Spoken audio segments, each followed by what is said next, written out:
ଏ ଯୋଉ କଲମ ଛାନ ଯୋଉ ଆନ୍ଦୋଳନ କରିଛନ୍ତି ଏବଂ ଆପଣ ମାନଙ୍କୁ ଯୋଉ ବ୍ୟବହାର ସେ ଦେଖେଇଲେ ସେ କଣ ଭାବୁଛନ୍ତି ଏଇ ଆନ୍ଦୋଳନ କେତେ ଦିନ ଚାଲିବ ଆଉ ଆପଣ ଦେଖନ୍ତୁ କେମିତି ସହଯୋଗ କରିବେ? ନିଶ୍ଚିନ୍ତ ଭାବରେ ଆଜି ମୁଁ ଧନ୍ୟବାଦ ଜଣେଇବି ଟାଙ୍ଗୀ ଚୌଦା ବ୍ଲକ ଅଧିକାରୀ ମାନଙ୍କୁ ତାଙ୍କ ସମ୍ମାନ ସ୍ୱାଭିମାନର ପ୍ରଶ୍ନ ଉଠିଛି ସେ ଯୋଉଥିପାଇଁ କଲମ ଛାଡ଼ ଆନ୍ଦୋଳନ କରିଛନ୍ତି ତାକୁ ଆମେ ସମର୍ଥନ କରୁଛୁ। ଟାଙ୍ଗୀ ଚୌଦା ଅଞ୍ଚଳ ହେଉଛି ଏକ ଶାନ୍ତିପୂର୍ଣ୍ଣ ଅଞ୍ଚଳ।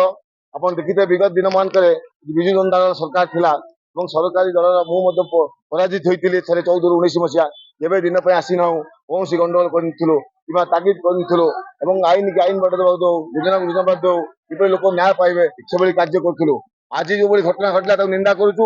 ଯେଉଁମାନେ ଏହି ଘଟଣା ପ୍ରତି ଦୋଷୀ ସାବ୍ୟସ୍ତ ଦାୟୀ ସେମାନଙ୍କୁ ରାଜ୍ୟ ସରକାର ପୋଲିସ ପ୍ରଶାସନ ତୁରନ୍ତ ଗିରଫ କରିବା ଉଚିତ।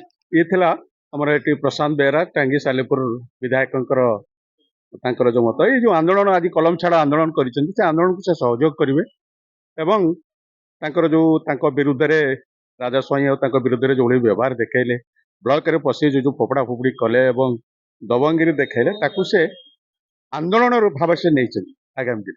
ଯେ କଥା ଆସୁଛି ଯେ ସରକାରରେ ଥାଇକିରି ଯଦି ଗୋଟେ ବ୍ଲକରେ କିଛି ଯଦି ଅସୁବିଧା ହେଲା ଜିଲ୍ଲାପାଳ ପାଖକୁ ଯାଇପାରିଥାନ୍ତେ ସେ ତାଙ୍କ ମନ୍ତ୍ରୀ ପାଖକୁ ଯାଇପାରିଥାନ୍ତେ ସେଠୁ ସେ ତାଙ୍କୁ ଫୋନ କରେଇ ତାଙ୍କର ଯୋଉ ଡିମାଣ୍ଡ ଥିଲା ତାଙ୍କର ଯୋଉ କଥା ଥିଲା ତାକୁ ସେ କରେଇ ପାରିଥାନ୍ତେ। ଯେ ଗୋଟେ ଅଫିସ ଭିତରେ ଗୋଟେ ବ୍ଲକରେ ବିଡିଓ ଆଉ ଅନ୍ୟାନ୍ୟ କର୍ମଚାରୀ ମହିଳା ଗୋଟେ ଆତଙ୍କର ପରିସ୍ଥିତି ଗୋଟେ ସୃଷ୍ଟି କରିଥିଲେ। ଇଏ ସରକାରଙ୍କର କାମ ନୁହେଁ। ଆର ପ୍ରଭାବ ନିଶ୍ଚିତ ଭାବରେ ପଡିବ ଯଦି ଆକୁ ଆ ବିରୁଦ୍ଧରେ କୌଣସି କାର୍ଯ୍ୟାନୁଷ୍ଠାନ ନ ନିଅନ୍ତି ତାହେଲେ ଆଗାମୀ ଦିନରେ ସବୁ ବ୍ଲକରେ ସବୁ ମ୍ୟୁନିସିପାଲିଟିରେ ସବୁ ପୌରପାଳିକା ଯୋଉଠି ଅଛି ସମସ୍ତେ ସେମିତି ବିରୋଧ କରିବେ ଆଉ ସେତେବେଳେ ସରକାର କଣ କରିବେ?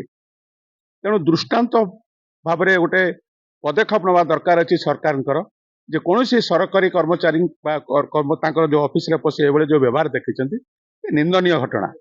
ଆଶା କରୁଛୁ ଆଗାମୀ ଦିନରେ ସରକାର ଏହା ଉପରେ ପଦକ୍ଷେପ ନେବେ। ବଡ଼ ଖବର ଦୀପକ ମଙ୍ଗୁ।